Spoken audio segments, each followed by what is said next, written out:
Hello दोस्तों, कैसे हैं आप सब। उम्मीद करता हूँ आप सब बहुत अच्छे होंगे। दोस्तों, दुनिया में कई सारी महारानी आई और चली गई।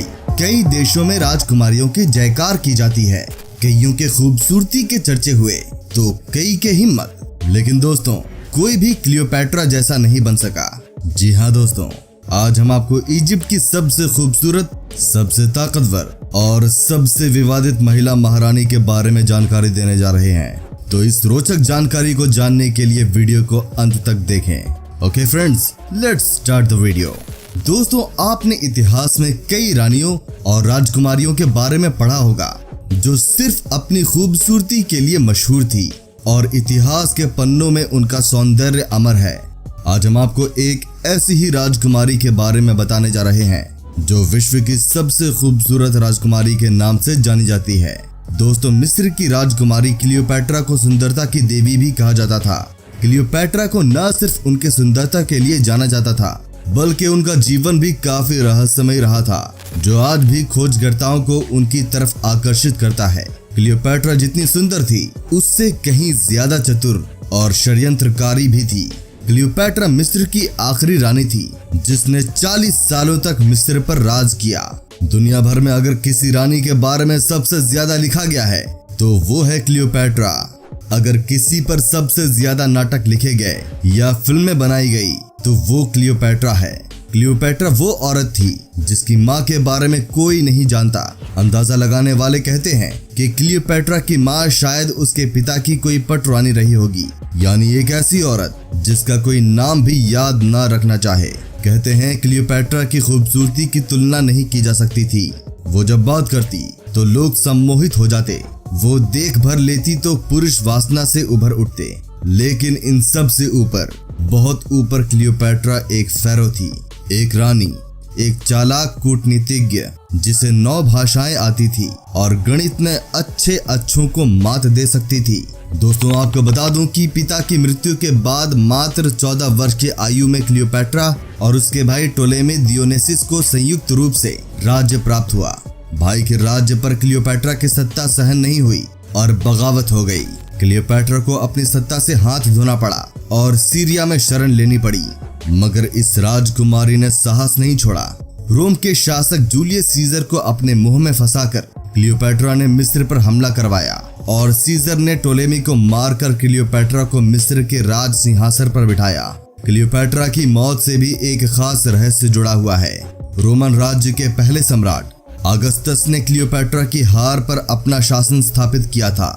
शोध के अनुसार जब अगस्तस के पास अपने सम्मान में साल के 1 महीने का नाम अपने नाम पर रखने का मौका मिला तो क्लियोपैट्रा की हार का एक वार्षिक अनुस्मारक बनाने के लिए उन्होंने 8वें महीने को चुना, जिसमें क्लियोपैट्रा की मृत्यु हो गई थी। अगस्तस क्लियोपैट्रा को रोम में एक बंदी के रूप में रखने वाले थे, लेकिन उसे रोकने के लिए क्लियोपैट्रा ने खुद को मार डाला। इससे साफ होता है कि क्लियोपैट्रा अपने प्यार के लिए नहीं मरी थी। क्लियोपैट्रा ने शर्मिंदा और असहाय होने के हिंसा को झेलने के बजाय मौत को चुना। क्लियोपैट्रा आज इतिहास में एक ऐसी रहस्यमय शख्सियत के रूप में दर्ज है जिसके रहस्य पर से पर्दा हटाने का सिलसिला अभी रुका नहीं है। कहते हैं क्लियोपैट्रा को 5 भाषाओं का ज्ञान था और वो एक चतुर नेता थी। यही कारण था कि वो बहुत जल्दी किसी से भी जुड़कर उसके सारे राज जान लेती थी और इसी के चलते उनका सैकड़ों पुरुषों से संबंध था। अपने शासन और अपने अस्तित्व को बचाने के लिए क्लियोपैट्रा को क्या कुछ नहीं करना पड़ा, ये बहुत ही रोचक है। दोस्तों, क्या आप जानते हैं कि क्लियोपैट्रा ने 51 ईसा पूर्व से 30 ईसा पूर्व तक मिस्र पर शासन किया था। वो मिस्र पर शासन करने वाली अंतिम फराओ थी। वो अफ्रीका, कॉकेशियस या यूनानी थी। इस पर आज तक शोध जारी है। कहते हैं जब क्लियोपैट्रा 17 वर्ष की थी तभी उनके पिता की मृत्यु हो गई। पिता की वसीयत के अनुसार उन्हें और उनके छोटे भाई टोलेमी दियोनेसिस को संयुक्त रूप से राज्य प्राप्त हुआ और वो मिस्री प्रथा के अनुसार अपने इस भाई की पत्नी होने वाली थी। लेकिन राज्य अधिकार के लिए संघर्ष के परिणाम स्वरूप उन्हें राज्य से हाथ धोकर सीरिया भागना पड़ा। दोस्तों, माना जाता है कि रोमन सम्राट जूलियस सीजर की रखैल थी। उससे एक पुत्र भी हुआ, किंतु रोमनों को यह संबंध किसी प्रकार ना भाया रोमन जनता इस संबंध का विरोध करती रही। माना जाता है कि रोमन शासक जूलियस सीजर के जनरल मार्क एंथोनी का क्लियोपैट्रा पर दिल आ गया था। वो उसकी सुंदरता से मदहोश हो चला था। क्लियोपैट्रा को जब ये बात पता चला तो वो दोनों शीत ऋतु एक साथ अलेक्जेंड्रिया में व्यतीत की। कहते हैं एंथोनी से उसे 3 बच्चे हुए। दस्तावेजों से पता चलता है कि उन दोनों ने बाद में शादी भी की। हालांकि वे दोनों पहले से ही विवाहित थे। एंथोनी के साथ मिलकर उसने मिस्र में अपने संयुक्त रूप से सिक्के भी ढलवाए। क्लियोपैट्रा अपने 60 जहाजों के साथ युद्ध स्थल से सिकंदरिया भाग आई।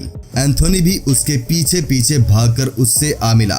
बाद में ऑक्टेवियन के कहने पर क्लियोपैट्रा ने एंथोनी को धोखा दिया। ऑक्टेवियन के कहने पर वो एंथोनी की हत्या करने के लिए तैयार हो गई। एंथोनी को उसने बहला फुसलाकर साथ साथ मरने के लिए तैयार किया और वो उसे समाधि भवन में ले गई जिसे उसने बनवाया था। वो एंथोनी इस भ्रम में था कि क्लियोपैट्रा आत्महत्या कर चुकी है, अपने जीवन का अंत कर लिया। जर्मनी के एक शोधकर्ता ने दावा किया है कि प्राचीन मिस्र की विख्यात महारानी क्लियोपैट्रा की मौत सर्पदंश से नहीं बल्कि अधिक मात्रा में मादक पदार्थों के सेवन से हुई थी। यूनिवर्सिटी ऑफ ट्राइवर के इतिहासकार और प्रोफेसर क्रिस्टोफ शेफर ने अपने आधुनिक शोध में दावा किया है कि अफीम और हेमलॉक के मिश्रण के सेवन की वजह से उनकी मौत हुई थी।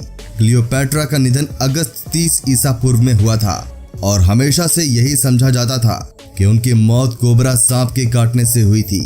जूलियस सीजर की मौत के 14 साल बाद और मार्क एंटनी के आत्मघात के ताजा तरीन जख्म के बाद जब क्लियोपैट्रा ने जाना कि ऑक्टेवियस की फोर्स अलेक्जेंड्रिया में प्रवेश कर चुकी है और सर्वनाश समीप है, तो उसने ऑक्टेवियस के नाम एक संदेश भिजवाया। मैं मार्क एंटनी के साथ ही अपनी आखिरी नींद सोना चाहूंगी। संदेश मिलते ही ऑक्टेवियस के सैनिक दौड़े, लेकिन तब तक देरी हो चुकी थी।